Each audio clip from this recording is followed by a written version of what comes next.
Hi, Sheila here with Organizational Effectiveness, and this time we're going to talk about postmortems.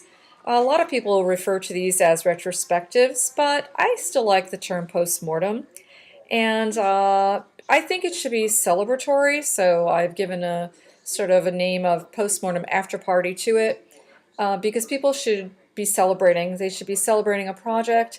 It takes a lot to get a project underway, and you should celebrate it. And even if there's a setback, and what projects don't have setbacks? That would be ridiculous to think that they don't.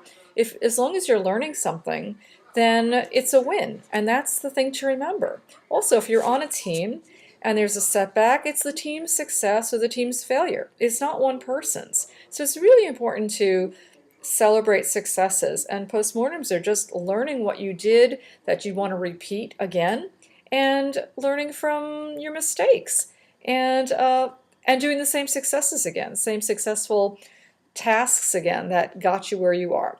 So two important things. It's always good to start a meeting, any meeting, including a postmortem, is with the goal of that meeting and your desired outcome. So the goal of a postmortem is to share the successes and the learning experiences from this project or projects.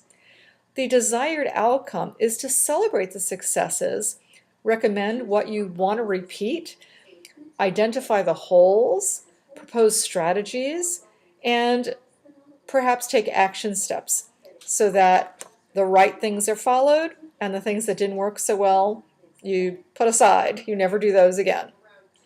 It's important to review with your team what you're going to talk about before you get to the postmortem. So if you have a team of several members, each person individually, yes, they have their tasks, but it shouldn't be about what that one person did or didn't do. It should be what the team is doing to help the project.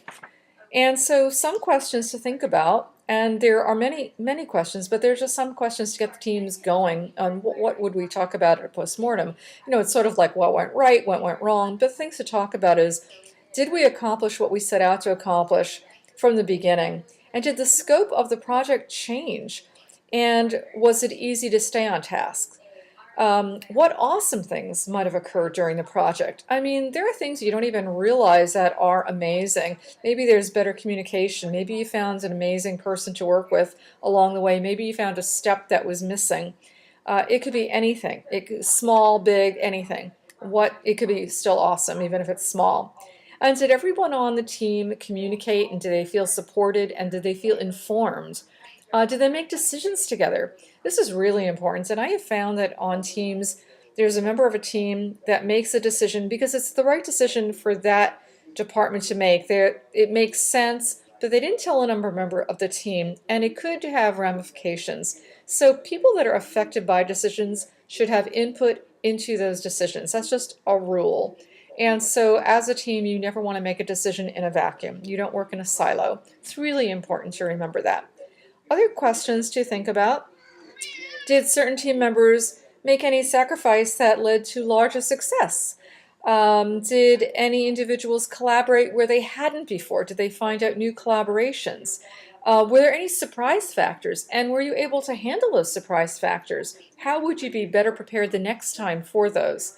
What were the biggest risks? And did you take enough risks? What were some mishaps? Maybe it was something out of your control. What could you do the next time to mitigate that? Can you add steps to a process? Did you not have enough steps? Did you have too many? So it's just so many things go into this to make it work. And you don't want to make more work for yourself. You want to make it flow so it's easy. And the postmortem is supposed to help you so that the next time you have a project of this kind, you know exactly what to do. And it should be much easier. You should learn from everything that happened before, good, bad, whatever. And what was the most gratifying part of the project? Maybe it was just meeting with your team and feeling celebratory. Maybe it was just one thing that you thought wouldn't happen and you were able to achieve it. And so it's really important to always keep it on a positive note. It doesn't mean you're not thinking of the things that went wrong. There are things that go wrong, and you do need to address them. And you can identify them at the postmortem.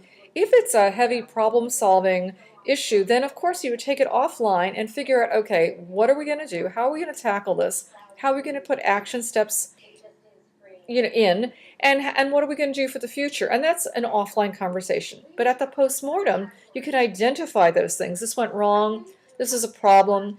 The answer to this one is we probably won't use that vendor again for this particular project, or this is a bigger solution we have to solve, and so we're going to take it offline and really figure it out, and bring more people into that meeting and figure it out. So that you don't have to do that at the postmortem. That's not what the postmortem is exactly for. And you want to think about three things, like what's a win? Take a win, and what is it? What was your win from this whole thing? Could be different than your team members. Another thing is, what did you learn? Something you learned that you'll always do again, or what did you learn that you'll never do, and you'll never repeat? And then one thing that you would change moving forward. And so I think after all of that is said and done, you can have a really good celebratory post-mortem. And that's what it's supposed to be about. It's supposed to be about, this is the greatest thing we've done. We put our hearts into it, and we want to celebrate it. This is what, we're not just exhausted from it, but we really loved working on this, and these are the hard parts, and these were the great parts of it. And that's what the postmortem should be. Also, just basic meeting rules.